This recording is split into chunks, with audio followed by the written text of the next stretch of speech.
Ang pakikipag-ugnayan sa kasaysayan sa pamamagitan ng makasaysayang dambana at museo ay higit pa sa simpleng paglalakbay sa nakaraan.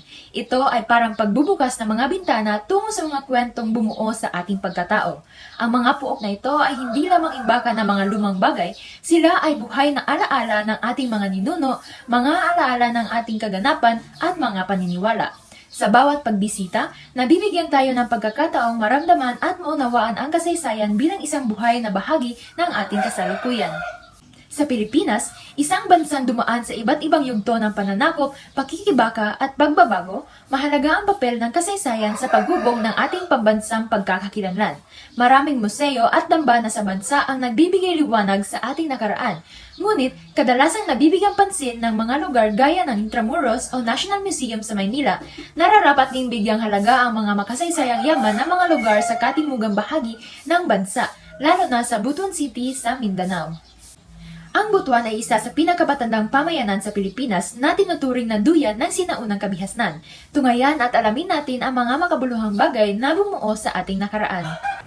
Ang mga dambana at museo sa lungsod ng Butuan ay may mahalagang kasaysayan at kultural na kalagahan para sa lokal na komunidad at sa mga bumibisitang turista. Ipinapakita ng mga ito ang mayamang pamana ng Butuan bilang isa sa mga sinaunang sentro ng sibilisasyon sa Pilipinas at sa buong Timog Silangang Asya. Una, ito ay ang Balangay Shrine Museum. Matatagpuan sa Barangay Libertad, ang Balangay Shrine Museum ay tahanan ng mga labi na sinaunang balangay pots. Mga bangkang gawa sa kahoy na pinaniniwala ang ginamit mula ika-4 hanggang ika-13 siglo AD.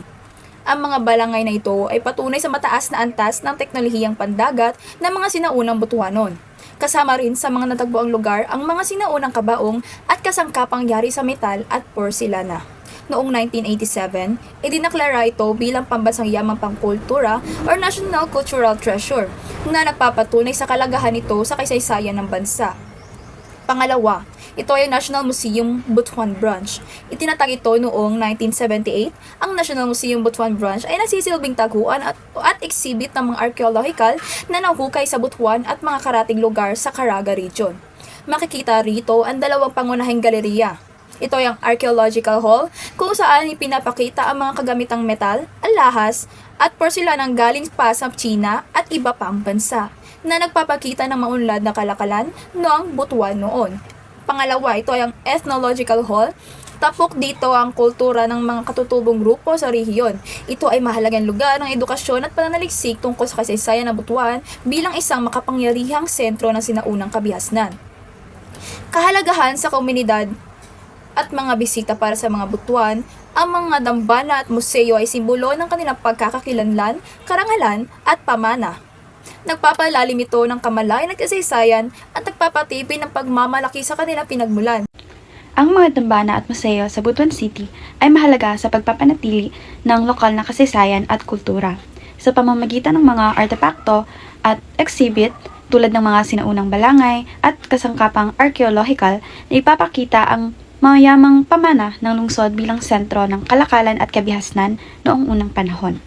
Nagsilbi rin ang mga ito bilang lugar ng pagkatuto at pagpapahalaga sa pagkakakilanlan ng mga Butuanon. Sa kabuuan, ang mga lugar na ito ay hindi lamang atraksyong panturista, kundi mga buhay na paaralan ng kasaysayan, nagbibigay kaalaman, inspirasyon at pagpapahalaga sa pinagmulan ng mga tao sa Butuan. Ang mga dambana at museo sa lungsod ng Butuan ay mahalagang tagapagtaguyod ng makasaysayang pagkakilanlan ng lungsod. Sa pamamagitan ng mga sinaunang artifact, exhibit at dokumento, inilalarawan nila ang mga mahalagang pangyayari at mga kilalang personalidad mula sa kasaysayan ng Butuan, lalo na noong pre-colonial na panahon. Kabilang dito ang mga labi ng sinaunang balangay, mga sinaunang bangka na sumisimbolo sa kasanayan ng mga Butuanon sa paglalayag at pagkikipagkalakalan sa iba't ibang bahagi ng Asya gaya ng China, India at iba pa. Ang mga museo gaya ng Balangay Shrine Museum at Butuan National Museum ay nagbibigay kaalaman hindi lamang sa kasaysayan, pangkultura, kundi pati sa teknolohikal na antas ng sinaunang kabihas ng Butuan. Magandang araw, ating tutuklasin kung gaano kadaling makapunta sa mga magagandang shrine at museum sa Butuan. Ang accessibility ng mga shrine at museum sa Butuan ay may pagkakaiba-iba, depende sa lokasyon at sa paraan ng transportasyon. Para sa mga lokal, karamihan sa mga pangunahing tourist spots gaya ng Butuan National Museums at Balangay Shrine ay madaling maabot dahil sa abot kaya at madalas na pampublikong transportasyon gaya ng tricycle at jeepney na dumadaan malapit sa mga ito. Maaari ring maglakad ang ilan dahil sa medyo malapit-lapit lang ang mga ito. Ngunit para sa mga turista, ang accessibility ay nakadepende sa kanilang pinanggalingan. Kung galing sila sa airport, kakailanganin nila ng karagdagang transportasyon, gaya ng taxi, grab o rent a car na maaaring mas mahal.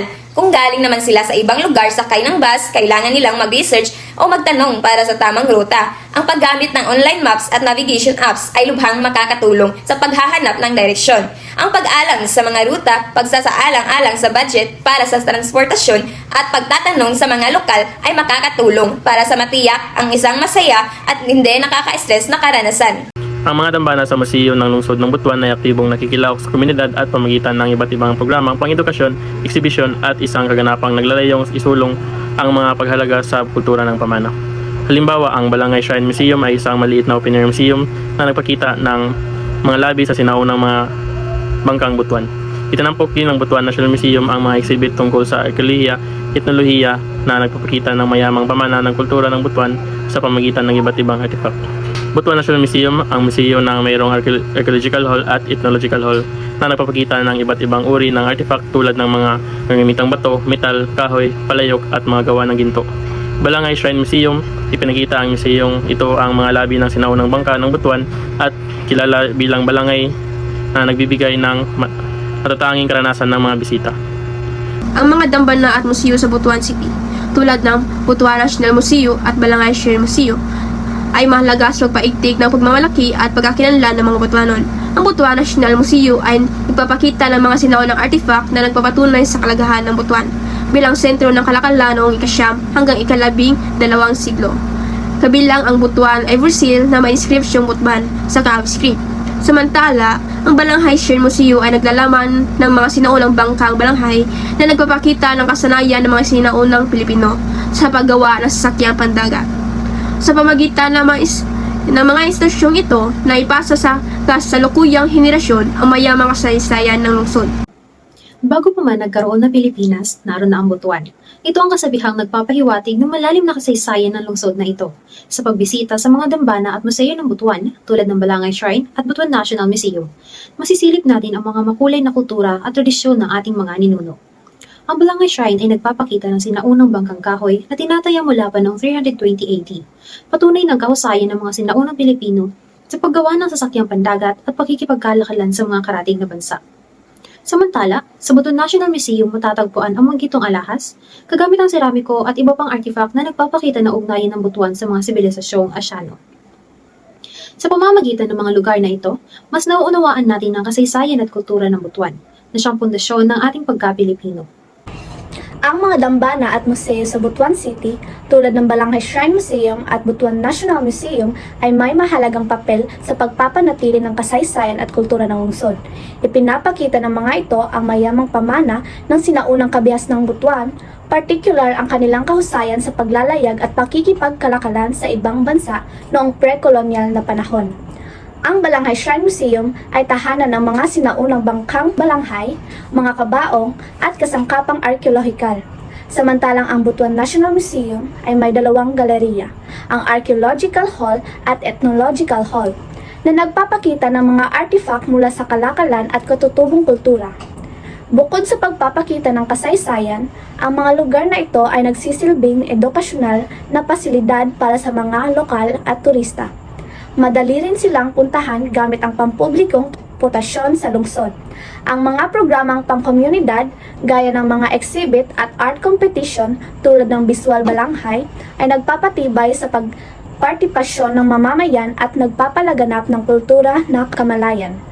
Sa kabuuan, ang mga dambana at museo sa Butuan ay hindi lamang atraksyon panturista kundi buhay na tagapag-ingat ng kasaysayan na nagpapalalim sa pagkakinanlan, pagmamalaki at edukasyon ng mga Butuanon at ng buong sambayanang Pilipino.